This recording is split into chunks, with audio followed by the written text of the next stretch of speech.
Hi, thanks for tuning in to WFRE's Hometown Heroes, brought to you by Overhead Doors of Frederick.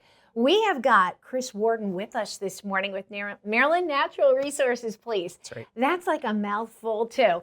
And so when I hear Maryland Natural Resources Police, the one thing that comes to my mind is lions and tigers and bears. Oh my, because you would have to deal with all of that, right? Mountain lions. Well, we don't have mountain lions here. We don't have mountain lions? We have bobcats. Okay, still scary.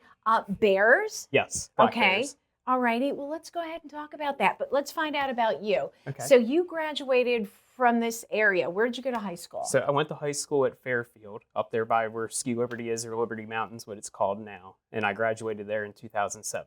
Okay. And then after high school, what did you do? Did you just get into Natural Resources Police, or did you go to school first? So I went to school first. I went to Garrett College, which is out by Deep Creek Lake. I went there. I found out about Natural Resources Police while I was working for Cunningham Falls State Park. And then I started doing the Reserve Officer Program with them, where I would ride with officers, learn about the job, found out that's what I wanted to do. And I went to California University of Pennsylvania afterwards. And about that time is when Maryland Natural Resources Police was hiring. So I was able to get a job right out of college. And I would think that with your job, it is different when you think of what other officers do. They'll patrol on the roadways, but you do that, but you do other things. It's kind of like the forest and things like that. So what is it that you're in charge of? So we have full police powers, just like state police, county. We can do all the traffic, criminal law as well, but our focus is the natural resources. So hunting, fishing, boating, camping, we do all those things. We're part of search and rescue. So we do a wide variety of laws, but our focus is at natural resources, checking the hunters, fishermen, making sure people on the boats are being safe. Okay. So I want to go out fishing, and I see this pond, and it kind of goes maybe into the Potomac River, and I'm like, you know what? I'm going to get my pole, and I'm going to go down there and fish. Can just anybody do that, or do you have to get some kind of a paper to say, oh, you can go ahead and fish? So you need a fishing license. If you're 16 and older, you need to buy a fishing license. There's in-state, out-of-state ones. It just depends, and then you can buy a short-term, or if you feel like you're going to fish a lot that year, you can buy a full-year license.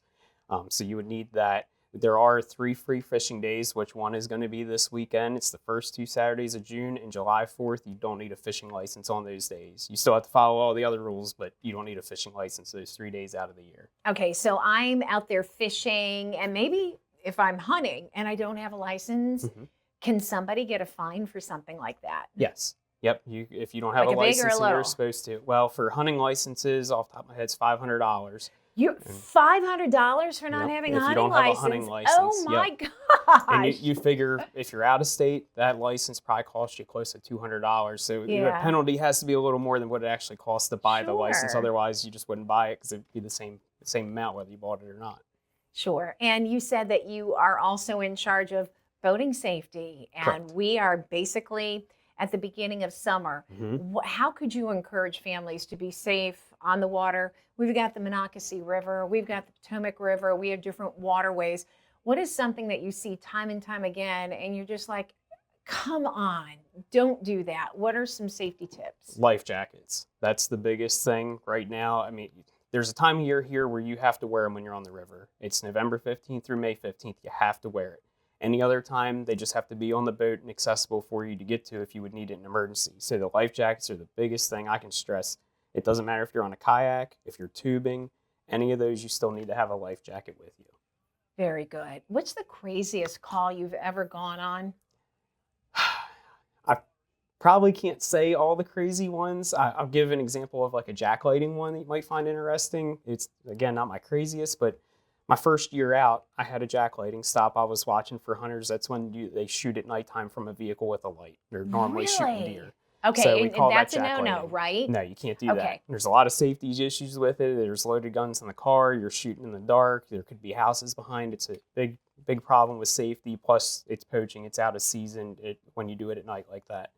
So I was watching for spotlighters or jacklighters, and I saw this car come down the road. They start shining the light on a field. I get down to the road edge and turned all my lights on and get behind them. While I'm doing that, the passenger, he's over the back seat, clearing a gun out, trying to get the ammo out of it, he and was hide getting the ready gun to behind the seat. poach. Okay. But yeah, they were when I saw them, they were getting ready to, and then when they got by me, he's trying to hide everything before they stop.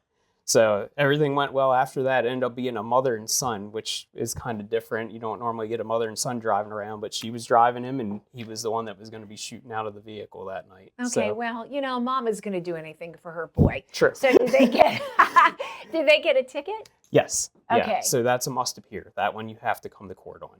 Oh, So wow. yeah, they came to court. It was their second time doing it too. They got caught the year before at the same exact road, actually, almost to the same day. Okay, I don't think Mama or son learned their lesson. What about bears? And do you see a lot of them? Are there a lot of complaints about bears? Yeah, we get a fair amount. I mean, Frederick is getting more populated, so there's more run-ins with bears, and we do have a pretty good population here. But yeah, every now and then we'll get a call about bears. Most of the time, our wildlife division, they handle that. So they're not the police officers, they're the wildlife biologists that go out and do surveys, and they trap the bears if they need moved. So they handle most of it. But we do get the calls if one's hit by a car or something like that, and then we wait till they get there to take it. Okay, so the general rule of thumb is this summer, enjoy your summer, get your license for fishing, get your hunting license when it's hunting season, and wear the protective vest, the life jackets when you're on the river. Correct. Good. Well, I can't thank you enough for coming in and being our hometown hero. And so, again, you live in the area and you have a small child? Yes. Yep, I have a 4-year-old son. Oh, wonderful. And I bet he looks up to Dad and he wants to do exactly what Dad does. Yeah. Sometimes. He's in a big monster truck phase right now. So I think right now he'd be all about being a monster truck driver. I'll tell you what, what you drive around in, that's kind of like monstrous. You know what I mean? Yeah. You can take on and do great feats with that. But thank you so much for coming in today. And thank you for tuning in to WFRE's Hometown Hero, brought to you by Overhead Doors of Frederick.